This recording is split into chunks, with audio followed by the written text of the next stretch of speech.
今日同大家分享揸住60蚊喺港島嘅上環點坐車直達深圳，大約1粒鐘車程，直達喎。點解唔坐啊？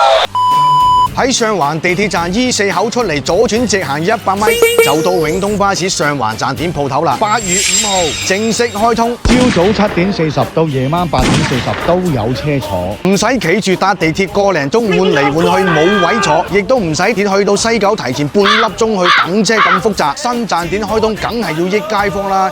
依家只要60蚊，由上車就坐到落車，直達深圳灣。